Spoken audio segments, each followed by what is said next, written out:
O canal Cinecultura apresenta Como Jackie Chan se vendeu. Jackie Chan não virou estrela. Ele se arremessou ao topo. Com o corpo como ferramenta e o carisma como armadura, ele conquistou o mundo sem precisar de superpoderes. Era o herói que caía, apanhava, sangrava e sorria. Um símbolo de superação que virou orgulho nacional. Mas por trás do mito, existe uma história que poucos conhecem. O homem que parecia inabalável começou a silenciar, começou a ceder. Quando trocou a coragem pelo conforto, algo se quebrou. Jack construiu sua imagem em cima da integridade, mas ao longo dos anos foi moldando outra narrativa. Uma onde os aplausos continuavam, mas os valores desapareciam. Da resistência nos anos 80 à submissão nos palcos do regime chinês, sua trajetória se distorceu como um espelho trincado. Este não é apenas o declínio de um astro, é o retrato de uma escolha. Jackie Chan ainda é o herói que o mundo admirava, ou se tornou exatamente aquilo que jurou combater? Jackie Chan explodiu como fenômeno no cinema de Hong Kong com acrobacias reais, comédia física e um carisma bruto que o tornaram imbatível.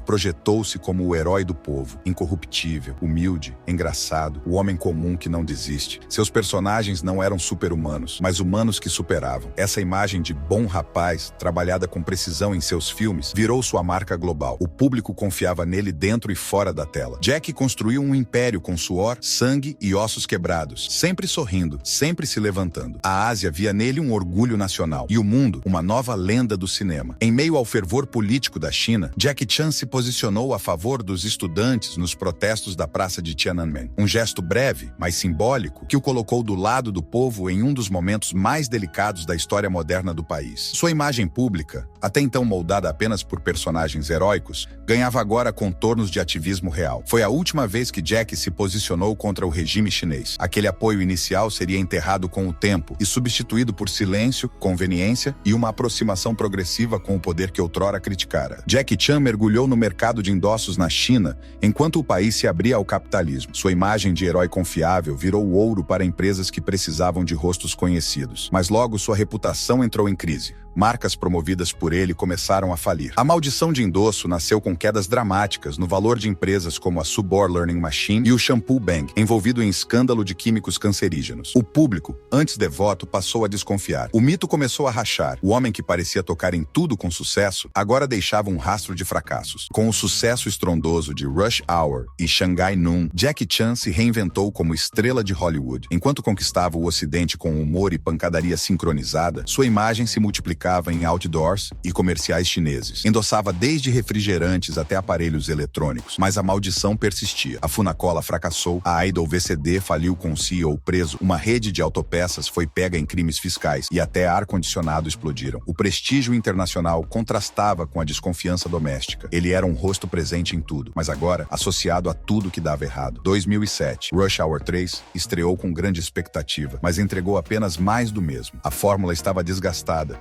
e Jack já não conseguia esconder o peso do tempo. A franquia, antes inovadora, parecia presa em um ciclo de piadas repetidas e coreografias previsíveis. O fracasso em renovar o enredo travou os planos de continuidade. Sequências futuras empacaram, refletindo a estagnação de sua carreira nos Estados Unidos. Enquanto o público global esperava a evolução, ele oferecia repetição. O nome Jackie Chan, que antes significava risco e reinvenção, agora era sinônimo de zona de conforto. E o brilho começou a ceder sob a rotina. 2008. Durante os Jogos Olímpicos de Pequim, Jackie Chan assumiu o papel de garoto propaganda do orgulho nacional. Declarou que aquele era o melhor momento da história da China e se colocou como símbolo da grandeza do país. Participou de campanhas patrióticas e apresentações oficiais, consolidando sua ligação com o governo. A imagem do artista se misturava agora à do Estado, borrando os limites entre estrela de cinema e instrumento político. O herói popular dos anos 80 havia se transformado em embaixador da propaganda oficial. E o mundo assistia à transformação sem perceber o que estava sendo perdido em silêncio. Jackie Chan foi nomeado embaixador antidrogas da China e, logo depois, afirmou que os chineses precisam ser controlados. A declaração gerou revolta imediata em Hong Kong, onde a população enxergava nela um eco da retórica autoritária de Pequim. O homem que antes antes apoiara Tiananmen, agora falava como porta-voz da repressão. Sua reputação como defensor das liberdades se desintegrou. Em vez de condenar o controle estatal, ele o promovia. Sua imagem de herói do povo foi corroída por suas próprias palavras. O homem que lutava por justiça nas telas agora justificava censura na vida real. Após o sequestro de um ônibus em Manila, que resultou na morte de turistas de Hong Kong, Jackie Chan decidiu defender a polícia filipina. Em vez de se solidarizar com as vítimas, tentou minimizar a tragédia e proteger as autoridades. Sua postura causou indignação generalizada em Hong Kong, aprofundando o distanciamento entre ele e a população local.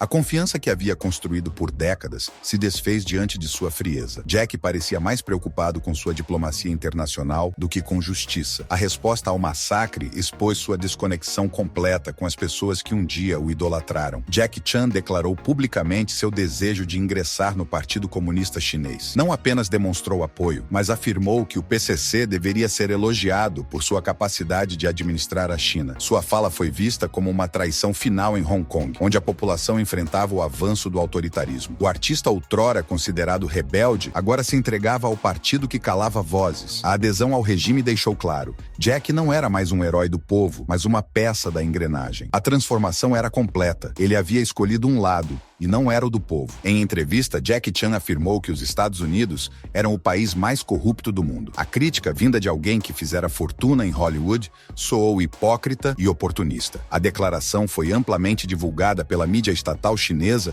como prova de decadência ocidental. Jack reforçava seu papel como megafone do regime, atacando os mesmos valores que haviam impulsionado sua fama internacional. Enquanto ganhava pontos com o governo chinês, perdia credibilidade global. O ícone do cinema mundial agora parecia agir sob encomenda, distorcendo a realidade em nome de uma nova lealdade. O filho de Jackie Chan, Jaycee Chan, foi preso por posse de drogas em Pequim. A ironia era gritante. O embaixador da campanha antidrogas do governo chinês agora precisava explicar o envolvimento do próprio filho. O caso virou escândalo nacional e prejudicou a carreira de Jaycee, que jamais se recuperou. Jack, ao invés de proteger o filho, acatou a linha oficial, mantendo distância e reforçando a narrativa do Estado. Para muitos, ele sacrificou a família para preservar a imagem. O escudo moral que carregava como símbolo público foi quebrado dentro de casa, sob os olhos de todo o país. Na autobiografia Never Grow Up, Jackie Chan revelou traições conjugais, alcoolismo e episódios de violência doméstica. Contou ter agredido o filho, traído sua esposa com uma mulher apelidada de Número 9 em um banheiro de clube e dirigido embriagado. Essas confissões aniquilaram o mito do bom rapaz. O que antes era mantido fora das câmeras, agora escancarava um homem completamente distante do herói das telas. A imagem pública construída por décadas implodiu por sua própria boca. Jackie Chan não era mais apenas um símbolo deturpado. Era um homem comum, repleto de erros, arrependimentos e contradições expostas. Chan recebeu um Oscar honorário por sua contribuição ao cinema, mas o prestígio foi rapidamente ofuscado. Seu nome apareceu nos Panama Papers, com ligações a empresas offshore. Investigações também sugeriram que ele usava dublês em diversas cenas, contrariando sua marca registrada. A consagração se misturou com suspeitas e ressentimento. O ícone da honestidade agora era ligado à evasão fiscal e possível fraude artística. O prêmio que deveria coroar uma trajetória de autenticidade tornou-se o estopim de novas desconfianças. O Jack, que encantava com transparência e coragem, agora era um produto manipulado por conveniências e interesses. Jackie Chan estrelou The Foreigner, tentando mostrar maturidade dramática, mas recusou o papel principal em Everything Everywhere All at Once, que explodiu nas mãos de Michelle Yeoh. A escolha demonstrou que ele já não compreendia o novo cinema. Enquanto Yeoh se reinventava e conquistava prêmios, Jack seguia preso a papéis previsíveis. O ator que um dia ousou inovar, agora recuava diante de riscos criativos. A recusa virou símbolo de sua desconexão com a indústria moderna.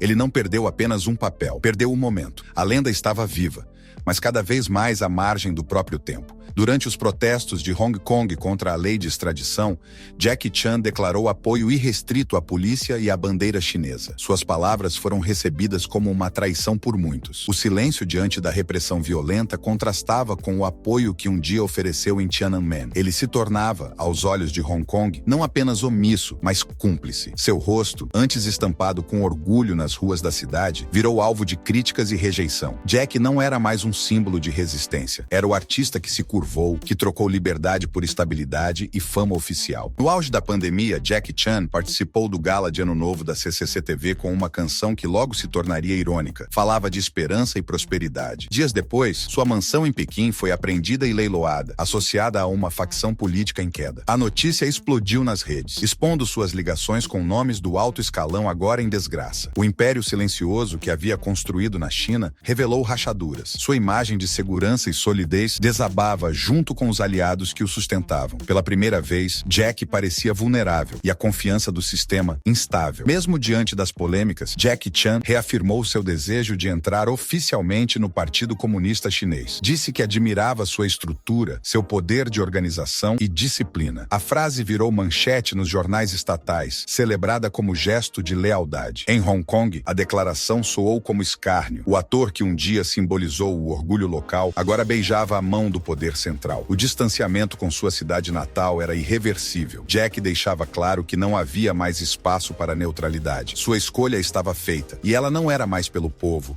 mas pelo regime. Jackie Chan criticou abertamente a nova geração de atores, chamando-os de preguiçosos e acomodados. As palavras soaram como desabafo de um veterano que não aceitava ter perdido o protagonismo. Ao mesmo tempo, Chris Tucker reacendeu rumores sobre Rush Hour 4, alimentando expectativas de uma franquia esvaziada. Jack parecia preso ao passado, atacando o presente e ignorando o futuro. O homem que ensinava superação com o corpo, agora ensinava ressentimento com a boca. A tentativa de se manter relevante vinha carregada de nostalgia e arrogância. O tempo avançava, mas ele insistia em ficar parado onde foi aplaudido por último. Jackie Chan declarou que desistiu de Hollywood. Disse que suas cenas não eram mais valorizadas e que preferia focar no mercado asiático. Com vários projetos chineses em andamento, ele se orgulhava de ter voltado às raízes. Mas a decisão revelava mais que patriotismo. Era também a admissão de uma derrota cultural. O cinema global seguia adiante, mas ele recuava para um lugar onde sua imagem ainda era útil. Jack escolheu a China, não só como país, mas como narrativa. E assim, o herói internacional virou ícone estatal. Não porque foi vencido, mas porque aos poucos se vendeu. A história de Jackie Chan é um épico que começou com suor, dor e admiração, e terminou com silêncio, conveniência e uma venda lenta de princípios. Do herói que inspirava multidões ao rosto oficial de um regime, ele abandonou mais do que fãs, deixou a própria essência. Não foi vencido, foi seduzido pelo conforto. Não caiu, se vendeu peça por peça, até restar um ícone sem alma. E talvez o mais chocante não seja o que Jack fez, mas como o fez, de forma sutil, constante, quase imperceptível. Mas o que isso revela sobre a fama, sobre a lealdade e sobre até onde estamos dispostos a seguir nossos ídolos, mesmo quando eles mudam de lado? Jackie Chan escolheu um caminho, e nessa escolha revelou um lado que o cinema jamais mostrou. Mas fique atento, essa não é a única queda silenciosa. Outras histórias, tão chocantes quanto, ainda estão esperando para serem contadas, e você vai querer ouvir.